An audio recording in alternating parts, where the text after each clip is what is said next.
చూసే కోకిలమ్మా, ఇన్నాళ్ళు ఏదో ఒక మోసం చేసి సిట్టమ్మ జమీందారు గారి వారసులన్న నిజాన్ని దాచేసినావు. ఇప్పుడు పరిస్థితి చేయి దాటిపోనది. ఇప్పటికి కూడా నిజం చెప్పకపోతే అయ్యి ఎన్నారని మనల్ని చంపేస్తాడే.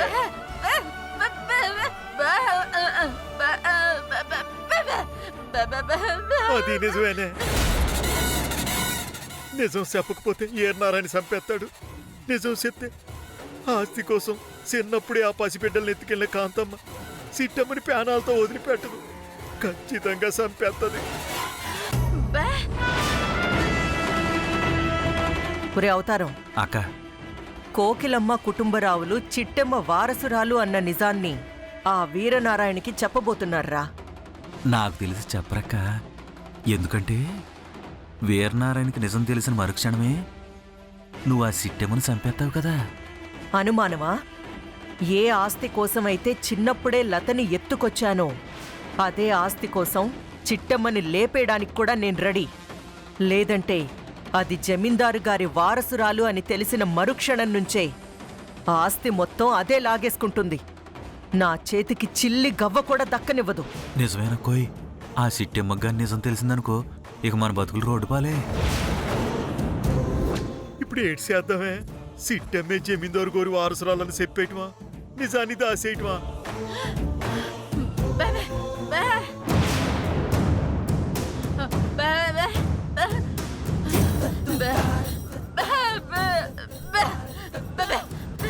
నిజమేనే. మనం నిజం చెప్పనంతకాలం సిట్టమ్మ ప్యానాలతో ఉంటది. నిజం బయట పెట్టిన మరుచాను ఆ కాంతమ్మ చంపేస్తుంది. తనల్ని ప్యానాలతో ఉంచడం కోసం అయినా నిజం దాయాలే. కానీ ఇప్పుడు మన ప్యానాల్ని కాపాడేది ఎవరు?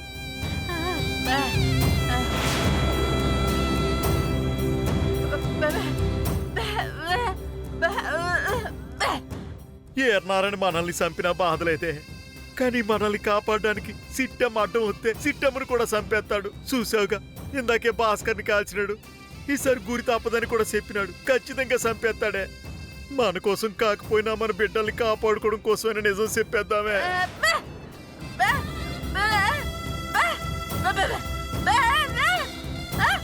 నిజమేనే.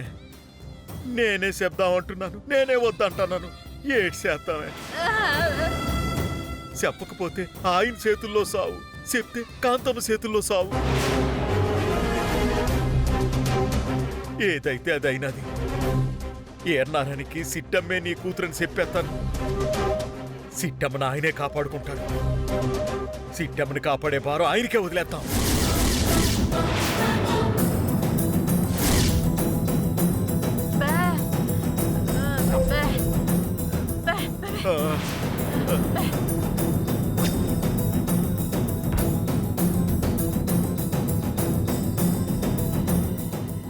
ఒరే అవతారం, పద. ఒరే అవతారం, మొగుడు పెళ్ళాలిద్దరూ చిట్టమ్మే శంకరనారాయణ కూతురని చెప్పడానికి నిర్ణయం చేసుకున్నారా? ఇంకా కొద్ది క్షణాల్లో చిట్టమ్మకి తన జన్మ రహస్యమేంటో, ఎలా పుట్టిందో, ఏ వంశంలో పుట్టిందో, ఎవరికి పుట్టిందో మొత్తం తెలియబోతున్నాయిరా. అవునే అక్క. అప్పుడు సిట్టమ్మ మిఠాయి కొట్టు సిట్టమ్మ కాదే, జమీందారు సిట్టమ్మ. ఆ తర్వాత నుంచి ఆ ఏర్నారాయణ ముందు, ఆ శేషమామ ముందు ఎలా అయితే చేతులు కట్టుకుని నిలబడుతున్నామో, ఈ సిట్టమ్మ ముందు కూడా అలాగే చేతులు కట్టుకుని నిలబడాల్సి ఉంటుంది.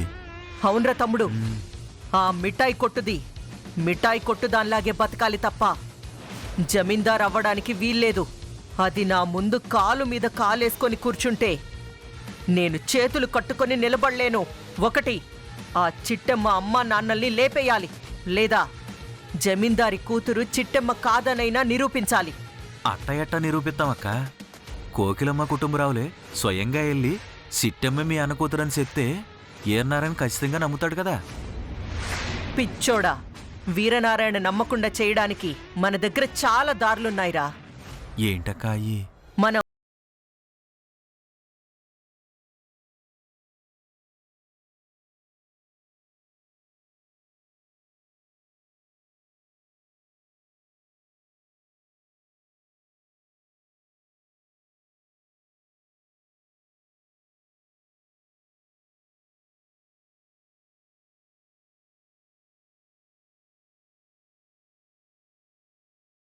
అబ్బో ప్యానింగ్ అదిరిపోయిందక్కోయ్. సీన్ మొత్తం తారుమారు చేసేస్తానంటావు. ఎస్, ఎప్పటికే కాదు ఎప్పటికీ ఆ సిట్టెమని జమీందారీ సిట్టెమని కానీనంటావు. ఎస్. చూడరా మీ అక్క ఆడబోయే చిత్ర విచిత్ర డ్రామాలు. పద.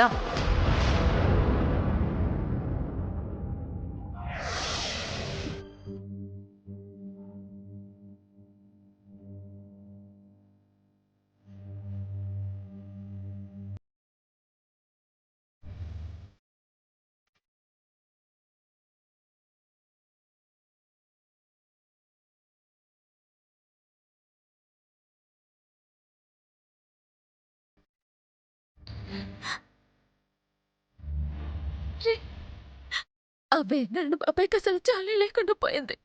కొంచెం ఉంటే ఎంత ప్రమాదం జరుగుండేదో తెలుసా? ఇప్పుడు నాకేం కాలేదు కదే, గుడ్డు గీసుకుందంతే. ఈ మాత్రం దానికి ఎడతావేటే? నువ్వు అసలే మొండడివి. నీ అంత ధైర్యం నాకు ఉండాలిగా. అయినా అవేర్నారాయణ బాబాయ్ అమ్మా నాన్నలకి గంట మాత్రమే సమయం ఇచ్చారు. ఈలోపు ఆయన అన్న బిడ్డలు ఎక్కడున్నారో చెప్పకపోతే ఆయన చేతుల్లో అమ్మా నాన్నల సాగు సోటే ఖాయంరా. టెన్షన్ పడక చిట్టమ్మా. ఇదంతా ఎందుకు జరిగిందో తెలియదు కానీ ఈ సమస్యకి ఈ రోజుతో ఒక ముగింపు వస్తుందని నేను అనుకుంటున్నాను. ఎలా వస్తుంది బావా? వాళ్ళ అన్న కూతుళ్ళు ఎక్కడున్నారో మా అమ్మకో నాన్నకో తెలియదు కదా. తెలియకుండానే గంట సమయం అడిగారా? ఏటి బావా నువ్వు అనేది? అవును చిట్టమ్మా, మీ అమ్మ నాన్న వీరనారాయణ గారిని సమయం అడిగారంటే ఖచ్చితంగా ఏదో ఒక ఆలోచన చేస్తారు. ఏదో రకంగా తెలివిగా తప్పించుకోవడం లేదా అబద్ధం చెప్పి వీరనారాయణని మోసం చేయడం. నువ్వేం మాట్లాడుతున్నావో నాకు అర్థం కావట్లేదు బావా. ఆ, అమ్మా నాన్న, మనం ఇక్కడే ఉంటే వీరనారాయణ బాబాయ్ సంపెత్తాడు. వెళ్ళిపోదాం పదండి. తిరిగి తెల్లమా ఆడకో. ఆయన ఏమన్నా దేవుడేటి తల తీసి మూలేయడానికి? అమ్మా నీకేటి కాదు, మీరేటి చెప్పాలనుకుంటున్నారో ధైర్యంగా చెప్పండి.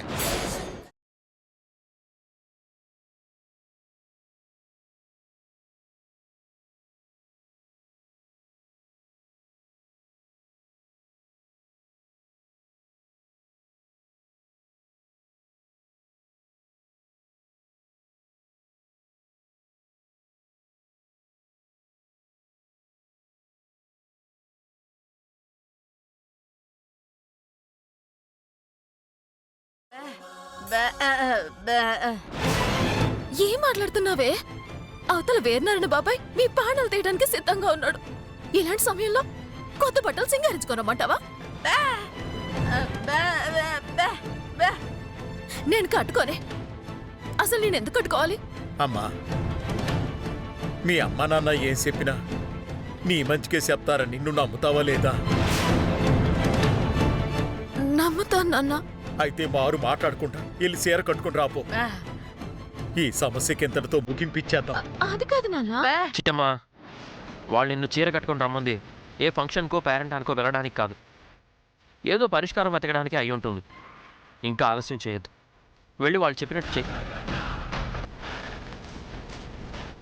అలాగే బాబా.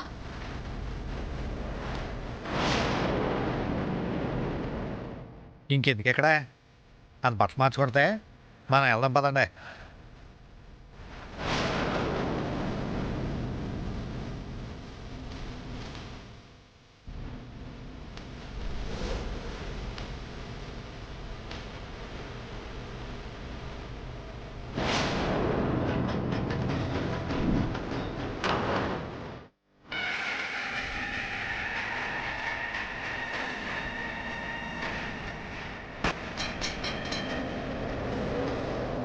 సర్లే, ఏ జరిగినా మంచిగా.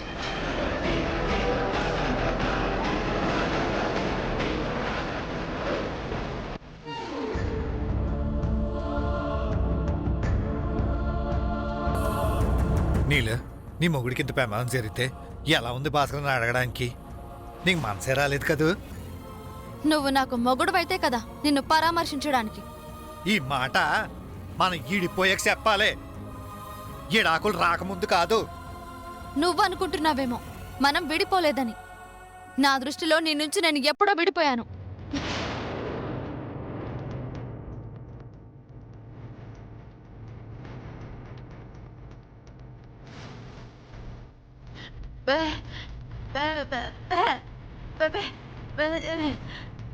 లేదమ్మా,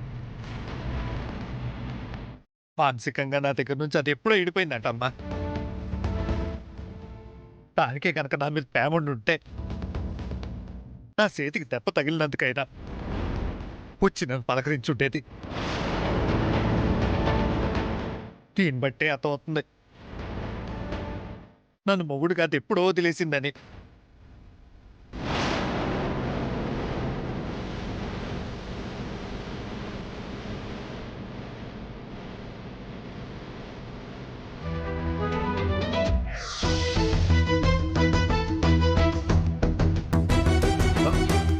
వీరనారాయణ గారు, కోకిలమ్మ కుటుంబరావుకి గంట సమయం ఇచ్చారు కదా, కొంపదీసి వెనక నుంచి వెనకే పారిపోరు కదా? ఎంత దూరం పారిపోతారా? వాళ్ళు పారిపోతే వాళ్ళ కొడుకు కూతుర్ని పట్టుకుంటానని వాళ్ళకి తెలుసులే. పొరపాటున కూడా అలాంటి పిచ్చి ప్రయత్నాలు చేయరు. అది నిజమేనండి. రే పులి, అమ్మా, ఆ కుటుంబరావుకి ఇచ్చిన టైం అయిపోయింది, రమ్మని చెప్పరా. టైంకి రమ్మంటే వస్తారమ్మా? ఛీ, పనికి మాలిన వెధవా. నీకు చెప్పాను చూడు, నా చెప్పుతో నేను కొట్టుకోవాలి. అరే కోటి, నువ్వు పిలవరా. ఇదిగో కుటుంబరావు గారు, ఓ కోకిలమ్మ గారు, వీరనారాయణ గారు పిలుస్తున్నారు, రండి.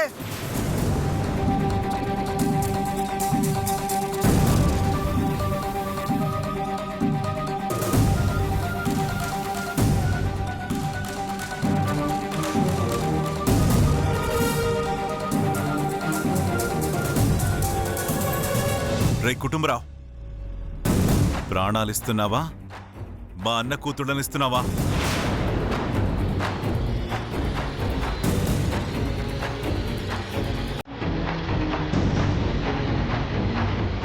మీ అన్న కూతుర్నే ఇస్తున్నా బాబు.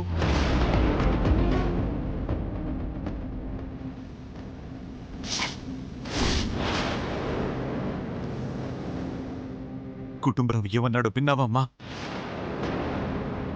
మా అన్న కూతుళ్ళని ఇస్తా అన్నాడమ్మా. నా అన్న కూతుళ్ళని ఇస్తా అంటున్నాడు.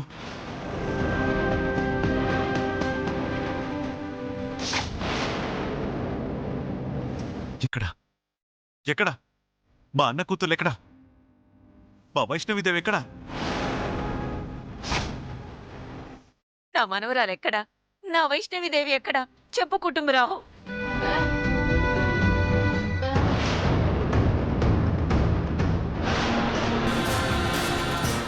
ఓ, జమీందార్ గారి వారసురాలు ఆ గదిలో ఉందన్నమాట.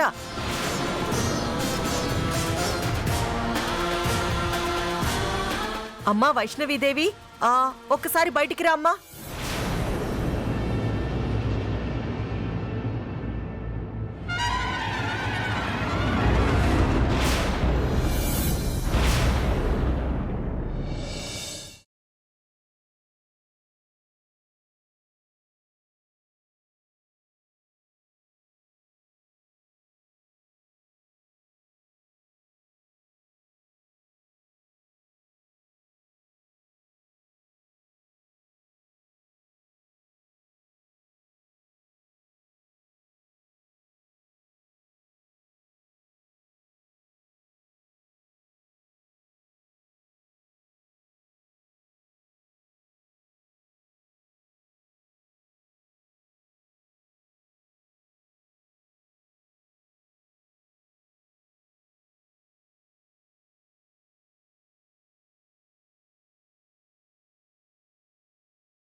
ట్రై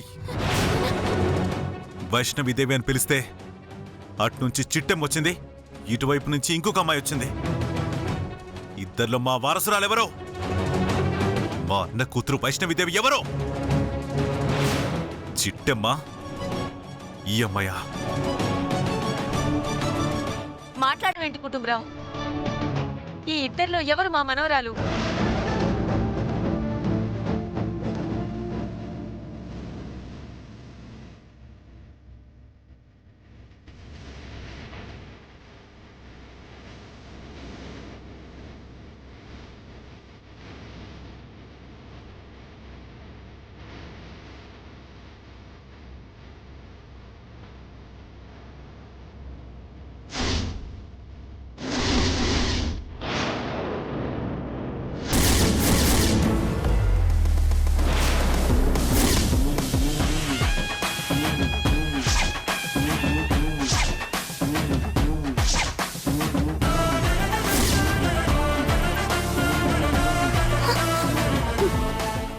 నేనా?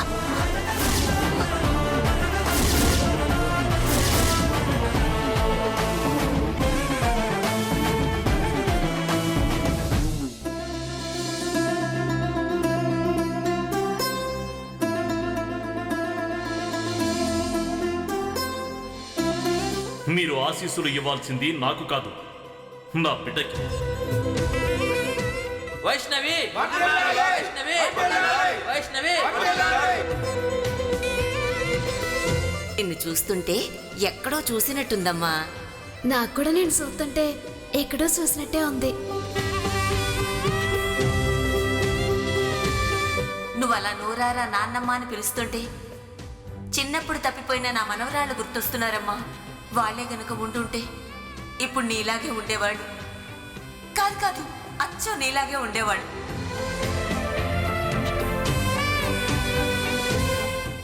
నానమ్మా, నేను వైష్ణవుని వచ్చాను. వైష్ణవి,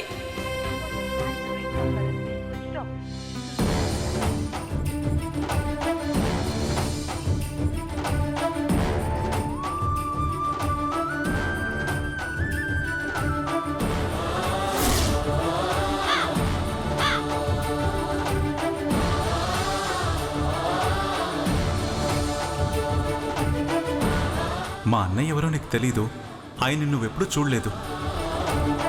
మరి దండం ఎందుకు పెట్టావమ్మా? ఎందుకు ఆయన చూడగానే మహానుభావుడు అనిపించింది బాబాయ్, అందుకే దండ పెట్టాను.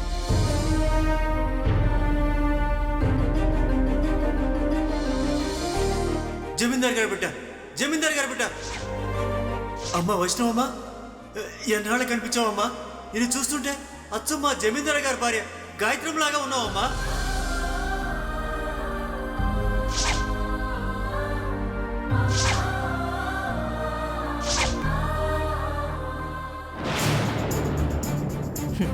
ఏంటి కుటుంబరావు, మొగుడు పెళ్ళాలిద్దరూ కలిసి గట్టి నిర్ణయమే తీసుకున్నట్టున్నారు?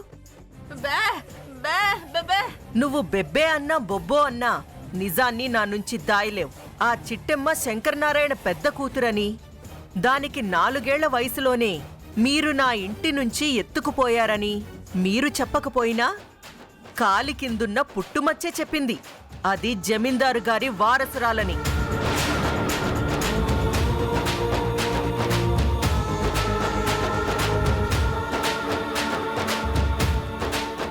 అవునమ్మా, వైష్ణవిదేవిని ఇంట్లో పెరిగితే ఎక్కడ అష్టకష్టాలు పెడతావన్న భయంతోనే నీ దగ్గర నుంచి ఆ అమ్మని తీసుకెళ్ళామమ్మా.